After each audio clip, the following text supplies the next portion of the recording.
व्यासपीठावर विराजमान कार्यक्रमाचे अध्यक्ष आदरणीय महोदय माननीय श्री कारी अब्दुल्ला साहेब, तसेच उपस्थित मान्यवर आणि माझ्या शैक्षणिक जीवनातील सहप्रवासी, आज मी आपल्या समोर स्वतंत्र चळवळीतील विद्वानांची भूमिका या विषयावर माझे मत मांडणार आहे. प्रेक्षक बांधवांनो, आपण त्याच्या 2 तारखा तपासल्या तर आपल्याला कळेल की 1857 पर्यंत त्याला 3 वर्षे होती. मुस्लिमांनी ही लढाई स्वातंत्र्यासाठी लढली आहे, ज्यात आमचे विद्वान, शांततावादी मंडळी आणि वडीलधारी मंडळी यांनी आपले मठ मुसंत बोरे सोडून, अच्छादनावर पडून आणि रक्त सांडून भारत भूमीला इंग्रजांपासून मुक्त करून घेतले. टिपू सुलतान एक महान स्वतंत्र सेनानी, एका शतकाचा इतिहास हा मुस्लिमांच्या अद्वितीय आणि निस्वार्थ बलिदानाने भरलेला आहे, जो विसरता येणार नाही. त्यात विशेषतः उच्च धाडस, परिपक्व दृष्टी आणि दूरदृष्टी असलेल्या त्या शूर राजाला टिपू सुलतान म्हटले जाते. जेव्हा त्याने पाहिले की इंग्रज हे आपल्याला एकमेकांशी लढवून भारताची भूमी ही वादळाप्रमाणे तुडवत आहे, जेव्हा त्याला वाटले यांच्यावर कोणतीही संघटित वेळ येऊ शकत नाही, जेव्हा त्याला वाटले यांचा वाढता पूर रोखला गेला नाही तर तो दिवस जवळ आहे, संपूर्ण देश यांच्या पाण्यात येईल, तरुण टिपू सुलतानने पद्धतशीरपणे लढा सुरू ठेवला.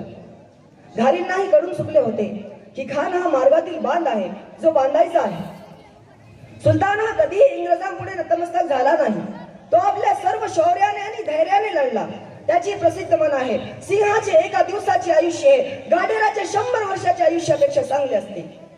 सिंह हा गाडेरापासून 100 वर्षाच्या विश्रांती इतका चांगला, जो शेवटी त्याच्या स्वतःच्या विश्वासाघातामुळे आणि दक्षिण भारतीय राजपुत्रांच्या आणि इंग्रजांच्या चापलुसीमुळे 100 वर्षाच्या मौनातून वाचला होता. हा सिंह मनाचा राजा 1799 मध्ये श्रीरंगपट्टणमच्या लढाईत शहीद झाला आणि हुर्रियत कारवांना मार्ग मिळाला.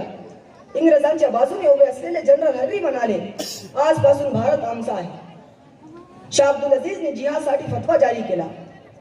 प्रेक्षक बांधवांनो, त्याच्यानंतर कोणतीही अशी ऊर्जा शक्ती उरली नव्हती जी इंग्रजांशी स्पर्धा करू शकेल. मुघल सम्राट हे फक्त लाल किल्ल्याचे राज्य करते अशी घोषणा करण्यात आली होती. शाह आलमची राजवट दिल्ली ते पाम पर्यंत. मग देशाच्या राजाचा हुकूमही धाडसी होता. देश परत मिळवण्याची शर्यत अधिक वेगाने सुरू झाली.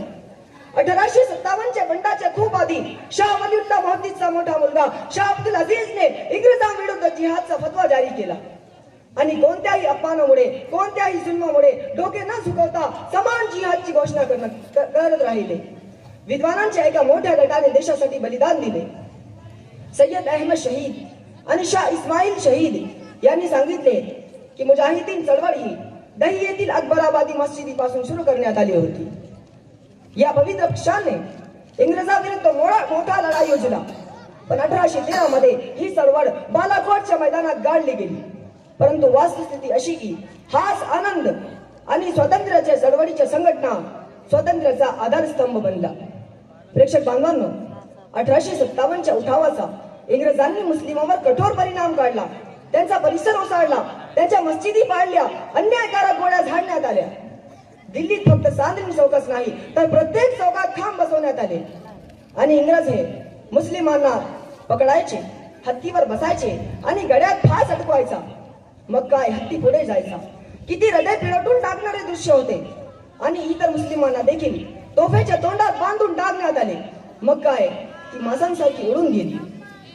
बहादूर शाह जफरवर बंडखोरीचा गुन्हा टाकण्यात आला आणि त्याला दोषी ठरवून हद्दपार करण्यात आले.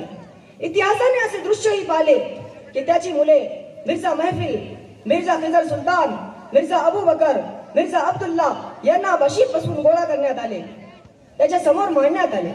तो म्हणाला, लिल्ला तैमूरची मुले अशीच आहे, ती लाल बुंद चेहऱ्याने वडिलांसमोर यायची.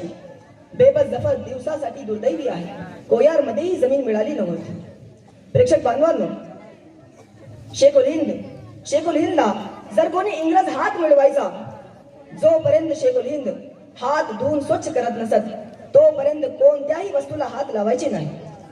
जर तो सैन्य असेल तर तो त्याला स्वतःला मारू शकतो.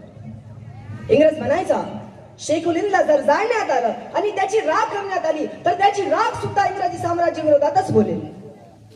शेखुल हिंद यांना माल्टाच्या तुरुंगात वेदनादायक शिक्षा देण्यात आली. जेव्हा त्यांचे सिंहासन वंशजासाठी त्यांच्या सुपूर्द करण्यात आले तर पाहणाऱ्यांना आश्चर्य वाटले. त्यांच्या पाठीवर मांस नावाची कोणतीही गोष्ट शिल्लक नव्हती. मौलाना हुसेन अहमद मदनी यांना जेव्हा ही गोष्ट कळाली त्यांचे डोळे पाणावले व म्हणाले की माझ्या शेख मुबारकने मला सांगितले होते की ही गोष्ट कोणाला सांगू नको. ही गोष्ट कोणाला सांगू नको.